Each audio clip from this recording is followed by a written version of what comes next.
That's 2 days after state elections across the country.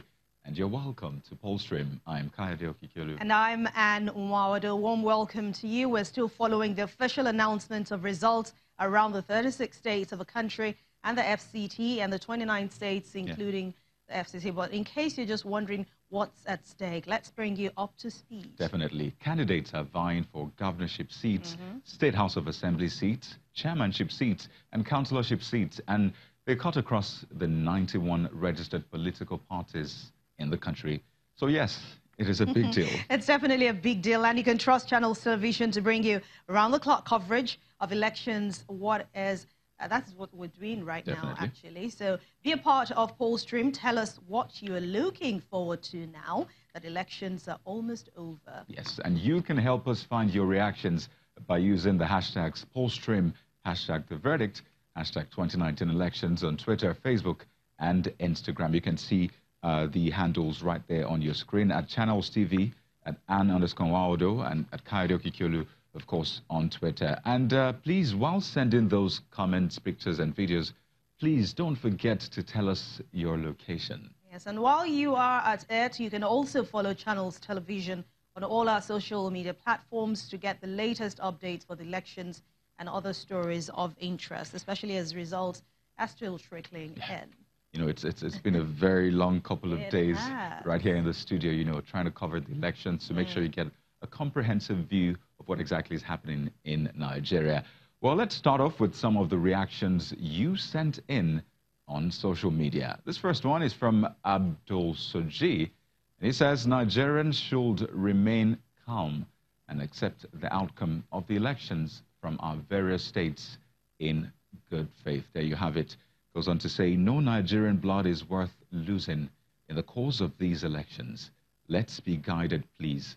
#Pollstream, #TheVerdict, #2019 elections. You know, this reminds me of what we were talking when we were speaking with Mark earlier today, when I said it's not a do or die affair. It's not worth any life. Definitely.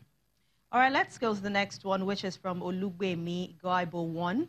It says, congratulations to Abdulrahman Abdulrazak, the newly elected governor of Kwara State. The first issue I want you to address when sworn in May 2019 is to initiate the stoppage of payment of pension to ex-governors and ex-deputy governors. Okay, that's a really long shot. But then I think this highlights the fact that a lot of people are already have expectations. I mean, they expect their candidates to hit the ground running. I mean, I understand some people might have very high expectations. In fact, some people will... But they have the right to have high. Definitely. And some people will almost believe that when you hit the ground running, things should change immediately. But then one thing is sure, expectations are high, and now is the time to deliver. Exactly. And we saw a lot of congratulatory messages on social media, just that we couldn't take a lot of them. But, I mean, a lot of people congratulating governors and everyone who have made way. I mean, especially because this result actually came in first. And let's move on to another tweet from Adex DN Drill J2. Wow. Okay, now this one is interesting. It says, shout out to all Niger core members, that is, that participated in the just concluded election. Nigeria and INEC Nigeria cannot pay you enough for your sacrifice, work done. And this is, I mean, we can't say this enough. It can never be overemphasized, the work they have put in, risking their lives and putting in so much work just to make sure this election and the exercise goes well. So we say well done to all our core members. You can see. While serving their country. That's a picture right there of two core members at the polling station. Honestly, if you don't know this already, Nigeria appreciates your hard work, not just for core members, INEC staff, for everyone that has been, you know, involved in this process. You appreciate it. All right. So, in case you missed it, these are some of the governorship results that have made we have received so far. And the first one is Abia State. Okezie Ikpeazu of the People's Democratic Party is now the governor. Now, by the way, this is arranged alphabetically. And the next state is Akwa Ibom State, and we have Governor Odom Emmanuel of the PDP. He's been returned as the governor-elect in the state. Ebonyi State has David Umahi from the People's Democratic Party. And next up is Enugu, which is just next to Ebonyi State on the map. We have Ifeanyi Ugwuanyi, Governor Ifeanyi Ugwuanyi of the PDP, also succeeding in his re-election bid. Let's take this one from Gombe State. It's Inuwa Yahaya of the All Progressives Congress as the governor of Gombe. And next is Jigawa State, Badaru Abubakar of the All Progressives Congress, the APC also. Next is Kwara State, and we have Abdurrahman Abdurazak of the APC. And let's come over to Lagos. I mean, this particular result has kept a lot of people watching to see what will come out. And where we have Babajide Sanwo-Olu of the All Progressives Congress as a governor-elect. Yeah. And Nasarawa State has Abdullahi Sule from the All Progressives Congress, and that's for Nasarawa State, while Ogun State was also from the All Progressives Congress, that's Dapo Abiodun. Oyo State now has Sheyi Makinde from the People's Democratic Party taking over. And Katsina State has Aminu Masari from the All Progressives Congress. For Niger State, it's Abubakar Bello of the All Progressives Congress. And then for Bauchi State, governorship election was declared inconclusive because the margin was not wide enough to declare a winner. So all we have about 13 states, I believe, and you expect the results to keep coming in. And as you'd expect, Channels Television will bring you the results as they come in officially from INEC. I mean, it's important to state that only INEC has the constitutional, backing to announce these results, not on social media. True. And if you want to find out those figures that we just called, if you want to find out details about who is winning and who has won, please make sure you go to our website. It's channelstv.com. There you can find all the details and information. And more. Well, from these results coming in, it's evident that the 2019 election is nearing its end, but not without some flaws, as some people have pointed out. Now, a lot of questions to be answered by INEC security operatives. And interestingly, even you and I talking about the electorate, definitely. So let's try to take a forward-looking approach to those questions. And to do that with us, we're now being joined by a lawyer and policy consultant, Timi Olagunju. He joins us via Skype. Thank you so much for joining us. Definitely. And we also have Mr. Wale Adeboye, a peace and conflict resolution expert. He joins us from Thailand. Thank you for joining us, gentlemen. All right, so now we know elections are almost over in Nigeria, and I believe that they have been paying close attention to the process, as maybe the lawyer will tell us what he thinks about the election and all the exercise so far. Actually, he should be telling us what he feels about it. I believe this question is for Mr. Timi Olagunju. As a lawyer, now, do you think the election tribunal will have to deal with a lot of issues, I mean, when the elections are concluded eventually, from what you have seen so far? Hello? Okay. Yes, so basically, looking at the elections so far, what we've had has been largely a lot of twists and turns, particularly somewhat distinct in terms of the voting patterns from the presidential elections. However, there seemed to be some consistency at some levels. And so the elections itself, as we see it in its whole accord, shows that twist and turn. For instance, if you look at Oyo State, you have an election where the margin seems wider. When you look at Lagos State, you see that the margins in favor of the APC seems wider than it was in the presidential elections. So these are key trajectories that we may, observe going forward. But most importantly, I think in terms of our elections going forward, we need to go beyond how the elections are at the moment, because there seems to be a recurrence of logistics problems, as we have in the previous elections. In the presidential elections, we do not see a geometric leap what I call a quantum leap in terms of saying that INEC has learned significantly from the previous election 2 weeks ago now. But consequently, there seems to be progress, but we cannot call that a quantum or geometric leap going forward. However, I think we need to really, from a legal point of view, work on the constitutional issues as regards how the framework of the structures of our elections go going forward, beyond just trying to deploy technology into it. We're going to talk about the constitutional framework in a moment, but let's take Mr. Wale Adeboye. Now, it's been a very emotionally tasking process for a lot of Nigerians. And I'm not just talking Nigerians, I'm talking the electoral umpire, other agencies that worked with INEC. And something that played out during this process was the fact that a lot of people showed some bad blood. Now, you're a peace and conflict consultant, and let's look forward. How do we ensure that the next 4 years we have a seamless journey when it comes to governance in Nigeria? Thank you so much. Happy to be on set with you.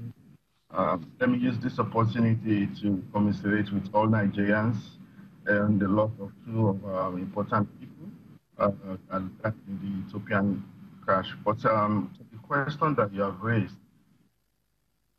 I hope you can hear me. Yes, please go on. Ahead, please. Oh, on the question you have raised, I think we cannot just look forward without first of all looking back and looking at how we have gotten to where we are as a nation.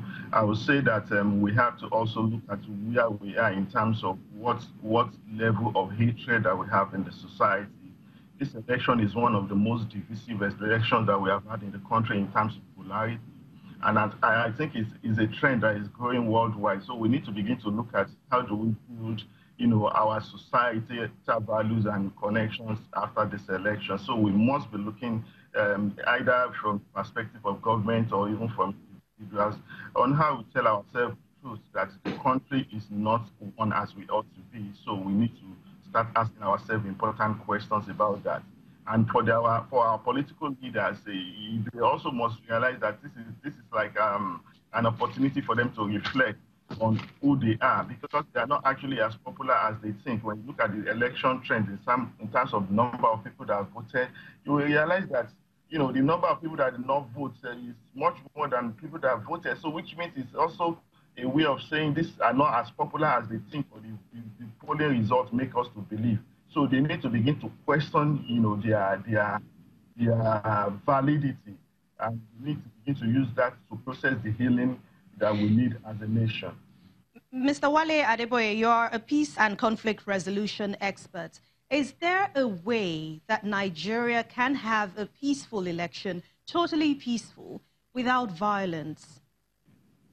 Is that possible? Absolutely. There is definitely a way we can have peaceful election. It's all boiled down to so many factors. Elections are not just what happens when you go to the polling units. Elections are things that happen 3-4 years before you go to the polling units.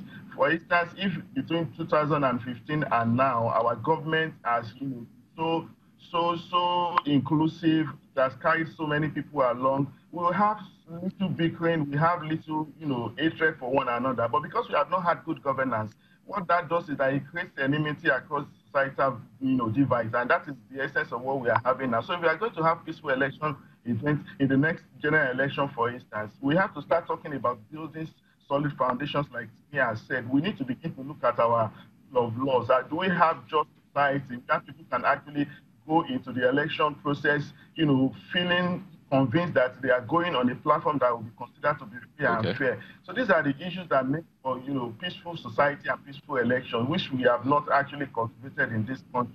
Okay, let me come in now, if you don't mind, please. We'll go on a quick break, and I'd like to take Mr. Timi Olaguju on some of the constitutional reforms he talked about earlier. We'll go on a quick break, and when Polstrom returns, we'll take you on those issues. Stay with us.